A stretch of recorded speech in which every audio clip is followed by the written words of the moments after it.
नमस्कार दर्शक बंधु आसतु जानिबा आजिर 20टी अनुचिंता विषय पुरुष और नारी उभय शुणु। 1 गोमाता को अग्नि को छोट छुआ ए 3 जन को केबे भी पादरे आघात करिवे नाही। 2 शिशु मानकर मस्तिष्कर पावर वृद्धि करिया पाई आपण नियमित सिझा अंडा खाइबाकू दियंतु। एथिरे थिबा protein vitamin B vitamin D शरीर पाई एवं मस्तिष्क पाई अत्यंत लाभदायक होइथाए।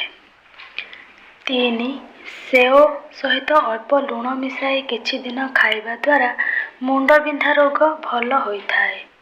4 राति रे भोजन पर उषुम पानी रे अल्प डालचीनी गुंड मिसाई पीले भल निद होइथाए।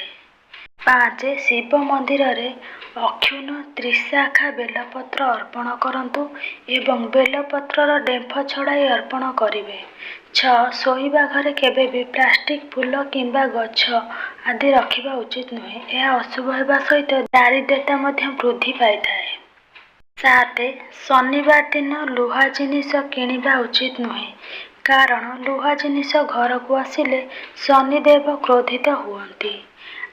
8 भूल रे भी शनिवार दिन लुण किणतु नाही, कारण लुण किणिले घरे ऋण बढ़ी थाए। 9 शनिवार दिन जोता किंबा चप्पल किनिबा उचित नुहे, कारण एमिति कले करज बढ़िबाकू लागिथाए। 10 शनिवार दिन भूल रे भी झाड़ू किणतु नाही, एमिति कले माता लक्ष्मी रोष्ट हुअंती। 11 घरर छात उपरे केबे भी चाउल गहम किंबा अन्यान्य शस्य एवं बिछଣା धोइबा उचित नुहे, कारण एहा द्वारा ससुर घर लोकंक सहित संपर्क खराब होइथाए। 12 घरे परिबा काटी सारिबा परे तुरंत परिबा चोपा बाहरे पकाई दियंतु, रखंतु नाही, कारण यह अशुभ होइथाए।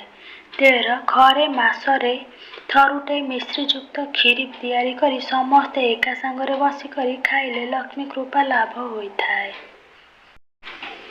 14 शोइबा पूर्वर रोषेई घरे एवं गाधुआ घरे बाल्टी रे पानी भर्ती करी रखिले घरर उन्नति होइथाए एवं बाधा विघ्न दूर होइथाए।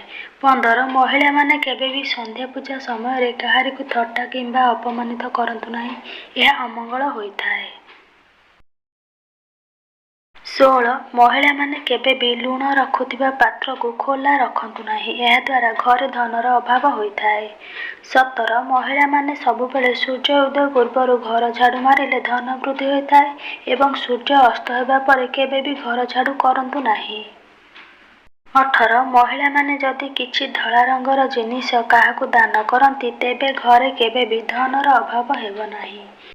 19 जेउ महिला मानक पादर आंगुठी मध्य अधिक फांका थाए सेमाने धन संचय करि पारि नथांती।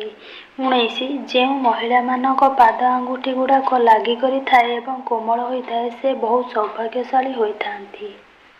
20 जेउ महिलांक हाथ पापुली कोमल एवं हाथ रे पद्म पताका माछ शंख चिन्ह थाए सेमानक स्वामी धनवान होइथांती।